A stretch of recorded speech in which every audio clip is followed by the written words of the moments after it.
ਸੀਐਨਬੀਸੀ report ਕਰ ਰਿਹਾ ਵੀ ਜਿਹੜਾ ਇੰਡੀਆ ਦਾ ਆਈਟੀ ਸਟਾਕ ਹੈਗੇ ਆ ਉਹ 7% ਸਲੰਪ ਕਰ ਗਿਆ 7% ਡਾਊਨ ਹੋ ਗਿਆ ਕਿਉਂਕਿ ਐਕਸੈਂਚਰ ਜੋ ਆ ਉਹਨਾਂ ਨੇ ਰੈਵਨਿਊ ਆਊਟਲੁੱਕ ਨੂੰ ਕੱਟ ਕੀਤਾ ਹੈਗਾ।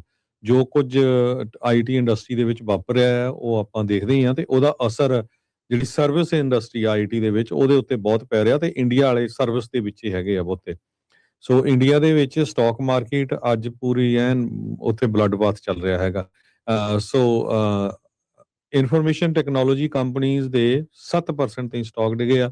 ਇਨਫੋਸਿਸ ਦੇ 5% ਜਿਹੜੇ ਤੇ ਇਸੇ ਤਰ੍ਹਾਂ ਨਿਫਟੀ ਆਈਟੀ ਦੇ ਵੀ ਮੋਰ ਦੈਨ 5% ਦਿੱਤੇ ਹੈਗੇ ਆ। ਸਿਟੀ ਡਿਗੇ ਹੈਗੇ ਆ। ਸਿਟੀ ਨੇ ਵਾਰਨਿੰਗ ਦਿੱਤੀ ਸੀ ਕਿ AI ਡਿਸਟਰਪਸ਼ਨ ਤੇ ਇਕਨੋਮਿਕ ਅਨਸਰਟਨਟੀ ਜੋ ਆ ਉਹ ਗਰੋਥ ਦੇ ਉੱਤੇ ਇਫੈਕਟ ਕਰੂਗੀ।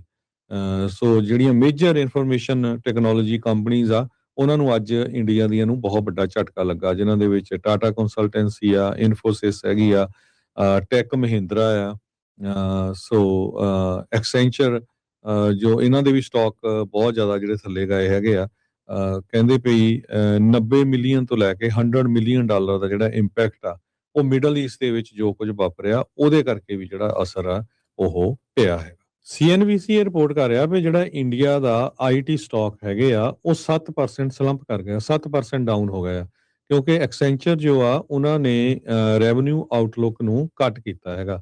ਜੋ ਕੁਝ ਆਈਟੀ ਇੰਡਸਟਰੀ ਦੇ ਵਿੱਚ ਵਾਪਰ ਰਿਹਾ ਹੈ ਉਹ ਆਪਾਂ ਦੇਖਦੇ ਹੀ ਹਾਂ ਤੇ ਉਹਦਾ ਅਸਰ ਜਿਹੜੀ ਸਰਵਿਸ ਇੰਡਸਟਰੀ ਆਈਟੀ ਦੇ ਵਿੱਚ ਉਹਦੇ ਉੱਤੇ ਬਹੁਤ ਪੈ ਰਿਹਾ ਤੇ ਇੰਡੀਆ ਵਾਲੇ ਸਰਵਿਸ ਦੇ ਵਿੱਚ ਹੀ ਹੈਗੇ ਆ ਬਹੁਤੇ।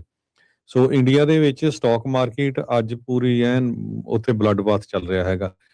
ਸੋ ਇਨਫੋਰਮੇਸ਼ਨ ਟੈਕਨੋਲੋਜੀ ਕੰਪਨੀਆਂ ਦੇ 7% ਤੇ ਸਟਾਕ ਡਿਗੇ ਆ।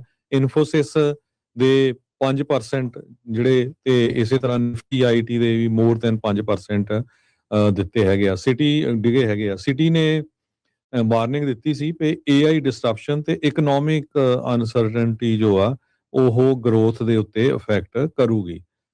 ਸੋ ਜਿਹੜੀਆਂ ਮੇਜਰ ਇਨਫੋਰਮੇਸ਼ਨ ਟੈਕਨੋਲੋਜੀ ਕੰਪਨੀਆਂ ਆ ਉਹਨਾਂ ਨੂੰ ਅੱਜ ਇੰਡੀਆ ਦੀਆਂ ਨੂੰ ਬਹੁਤ ਵੱਡਾ ਝਟਕਾ ਲੱਗਾ, ਜਿਨ੍ਹਾਂ ਦੇ ਵਿੱਚ ਟਾਟਾ ਕੰਸਲਟੈਂਸੀ ਆ, ਇਨਫੋਸਿਸ ਹੈਗੀ ਆ, ਟੈਕ ਮਹਿੰਦਰਾ ਆ, ਸੋ ਐਕਸੈਂਚਰ ਜੋ ਇਹਨਾਂ ਦੇ ਵੀ ਸਟਾਕ ਬਹੁਤ ਜ਼ਿਆਦਾ ਜਿਹੜੇ ਥੱਲੇ ਗਏ ਹੈਗੇ ਆ।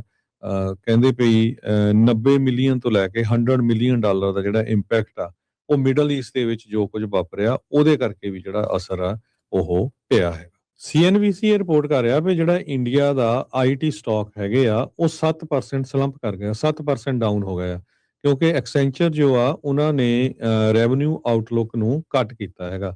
ਜੋ ਕੁਝ ਆਈਟੀ ਇੰਡਸਟਰੀ ਦੇ ਵਿੱਚ ਵਾਪਰ ਰਿਹਾ ਹੈ ਉਹ ਆਪਾਂ ਦੇਖਦੇ ਹੀ ਹਾਂ ਤੇ ਉਹਦਾ ਅਸਰ ਜਿਹੜੀ ਸਰਵਿਸ ਇੰਡਸਟਰੀ ਆਈਟੀ ਦੇ ਵਿੱਚ ਉਹਦੇ ਉੱਤੇ ਬਹੁਤ ਪੈ ਰਿਹਾ ਤੇ ਇੰਡੀਆ ਵਾਲੇ ਸਰਵਿਸ ਦੇ ਵਿੱਚ ਹੀ ਹੈਗੇ ਆ ਬਹੁਤੇ। ਸੋ ਇੰਡੀਆ ਦੇ ਵਿੱਚ ਸਟਾਕ ਮਾਰਕੀਟ ਅੱਜ ਪੂਰੀ ਐਨ ਉੱਥੇ ਬਲੱਡ ਬਾਥ ਚੱਲ ਰਿਹਾ ਹੈਗਾ। ਸੋ ਇਨਫੋਰਮੇਸ਼ਨ ਟੈਕਨੋਲੋਜੀ ਕੰਪਨੀਆਂ ਦੇ 7% ਤੇ ਸਟਾਕ ਡਿਗੇ ਆ। ਇਨਫੋਸਿਸ ਦੇ 5% ਜਿਹੜੇ ਤੇ ਇਸੇ ਤਰ੍ਹਾਂ ਨਿਫਟੀ ਆਈਟੀ ਦੇ ਵੀ ਮੋਰ ਦੈਨ 5% ਦਿੱਤੇ ਹੈਗੇ ਆ। ਸਿਟੀ ਡਿਗੇ ਹੈਗੇ ਆ। ਸਿਟੀ ਨੇ ਵਾਰਨਿੰਗ ਦਿੱਤੀ ਸੀ ਕਿ AI ਡਿਸਟਰਪਸ਼ਨ ਤੇ ਇਕਨੋਮਿਕ ਅਨਸਰਟਨਟੀ ਜੋ ਆ ਉਹ ਗਰੋਥ ਦੇ ਉੱਤੇ ਇਫੈਕਟ ਕਰੂਗੀ। ਸੋ ਜਿਹੜੀਆਂ ਮੇਜਰ ਇਨਫੋਰਮੇਸ਼ਨ ਟੈਕਨੋਲੋਜੀ ਕੰਪਨੀਆਂ ਆ ਉਹਨਾਂ ਨੂੰ ਅੱਜ ਇੰਡੀਆ ਦੀਆਂ ਨੂੰ ਬਹੁਤ ਵੱਡਾ ਝਟਕਾ ਲੱਗਾ, ਜਿਨ੍ਹਾਂ ਦੇ ਵਿੱਚ ਟਾਟਾ ਕੰਸਲਟੈਂਸੀ ਆ, ਇਨਫੋਸਿਸ ਹੈਗੀ ਆ, ਟੈਕ ਮਹਿੰਦਰਾ ਆ, ਸੋ ਐਕਸੈਂਚਰ ਜੋ ਇਹਨਾਂ ਦੇ ਵੀ ਸਟਾਕ ਬਹੁਤ ਜ਼ਿਆਦਾ ਜਿਹੜੇ ਥੱਲੇ ਗਏ ਹੈਗੇ ਆ। ਕਹਿੰਦੇ ਪਈ 90 ਮਿਲੀਅਨ ਤੋਂ ਲੈ ਕੇ 100 ਮਿਲੀਅਨ ਡਾਲਰ ਦਾ ਜਿਹੜਾ ਇੰਪੈਕਟ ਆ ਉਹ ਮਿਡਲ ਈਸਟ ਦੇ ਵਿੱਚ ਜੋ ਕੁਝ ਵਾਪਰਿਆ ਉਹਦੇ ਕਰਕੇ ਵੀ ਜਿਹੜਾ ਅਸਰ ਆ ਉਹ ਪਿਆ ਹੈ।